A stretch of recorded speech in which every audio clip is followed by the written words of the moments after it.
Numbers chapter 5. Then the Lord spoke to Moses, saying, Command the sons of Israel that they send away from the camp every leper and everyone having a discharge, and everyone who is unclean because of a dead person. You shall send away both male and female. You shall send them outside the camp, so that they will not defile their camp where I dwell in their midst.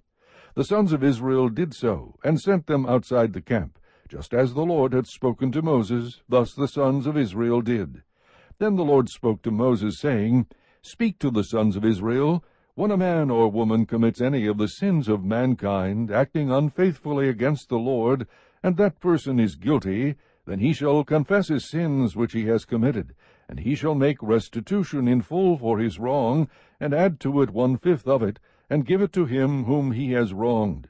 But if the man has no relative to whom restitution may be made for the wrong, the restitution which is made for the wrong must go to the Lord for the priest, besides the ram of atonement by which atonement is made for him. Also every contribution pertaining to all the holy gifts of the sons of Israel, which they offer to the priest, shall be his. So every man's holy gifts shall be his. Whatever any man gives to the priest, it becomes his. Then the Lord spoke to Moses, saying, Speak to the sons of Israel, and say to them, If any man's wife goes astray, and is unfaithful to him, and a man has intercourse with her, and it is hidden from the eyes of her husband, and she is undetected, although she has defiled herself, and there is no witness against her, and she has not been caught in the act, if a spirit of jealousy comes over him, and he is jealous of his wife when she has defiled herself, or if a spirit of jealousy comes over him, and he is jealous of his wife when she has not defiled herself, the man shall then bring his wife to the priest, and shall bring as an offering for her 1/10 of an ephah of barley meal. He shall not pour oil on it, nor put frankincense on it, for it is a grain offering of jealousy, a grain offering of memorial, a reminder of iniquity.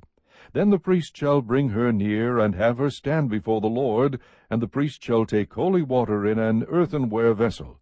And he shall take some of the dust that is on the floor of the tabernacle, and put it into the water. The priest shall then have the woman stand before the Lord, and let the hair of the woman's head go loose, and place the grain offering of memorial in her hands, which is the grain offering of jealousy.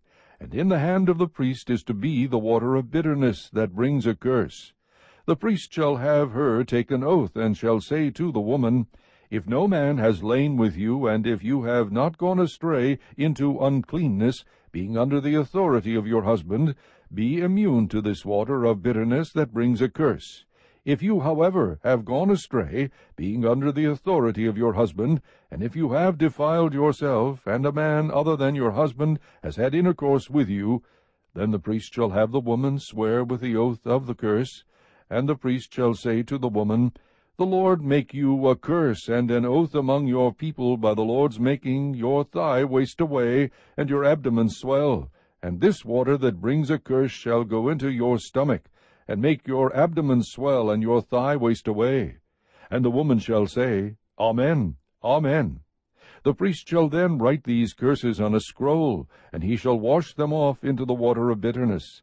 Then he shall make the woman drink the water of bitterness that brings a curse, so that the water which brings a curse will go into her and cause bitterness. The priest shall take the grain offering of jealousy from the woman's hand, and he shall wave the grain offering before the Lord, and bring it to the altar. And the priest shall take a handful of the grain offering as its memorial offering, and offer it up in smoke on the altar. And afterward he shall make the woman drink the water. When he has made her drink the water, then it shall come about, if she has defiled herself, and has been unfaithful to her husband, that the water which brings a curse will go into her, and cause bitterness, and her abdomen will swell, and her thigh will waste away, and the woman will become a curse among her people. But if the woman has not defiled herself, and is clean, she will then be free, and conceive children. This is the law of jealousy. When a wife, being under the authority of her husband, goes astray and defiles herself, or when a spirit of jealousy comes over a man, and he is jealous of his wife, he shall then make the woman stand before the Lord, and the priest shall apply all this law to her. Moreover, the man will be free from guilt, but that woman shall bear her guilt. Chapter 6. Again the Lord spoke to Moses, saying, Speak to the sons of Israel, and say to them, When a man or woman makes a special vow, the vow of a Nazirite, to dedicate himself to the Lord, he shall abstain from wine and strong drink. He shall drink no vinegar, whether made from wine or strong drink, nor shall he drink any grape juice, nor eat fresh or dried grapes. All the days of his separation he shall not eat anything that is produced by the grapevine, from the seeds even to the skin. All the days of his vow of separation no razor shall pass over his head. He shall be holy until the days are fulfilled, for which he separated himself to the Lord. He shall let the locks of hair on his head grow long. All the days of his separation to the Lord he shall not go near to a dead person. He shall not make himself unclean for his father or for his mother, for his brother or for his sister, when they die, because his separation to God is on his head. All the days of his separation he is holy to the Lord. But if a man dies very suddenly beside him, and he defiles his dedicated head of hair, then he shall shave his head on the day when he becomes clean. He shall shave it on the 7th day. Then on the 8th day he shall bring 2 turtle-doves or 2 young pigeons to the priest, to the doorway of the tent of meeting. The priest shall offer one for a sin offering and the other for a burnt offering, and make atonement for him concerning his sin because of the dead person. And that same day he shall consecrate his head, and shall dedicate to the Lord his days as a Nazirite, and shall bring a male lamb a year old for a guilt offering. But the former days will be void because his separation was defiled. Now this is the law of the Nazirite. When the days of his separation are fulfilled, he shall bring the offering to the doorway of the tent of meeting.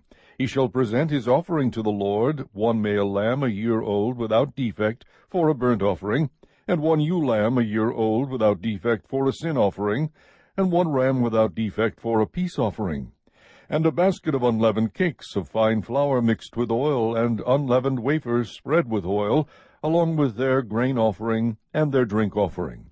Then the priest shall present them before the Lord, and shall offer his sin offering and his burnt offering.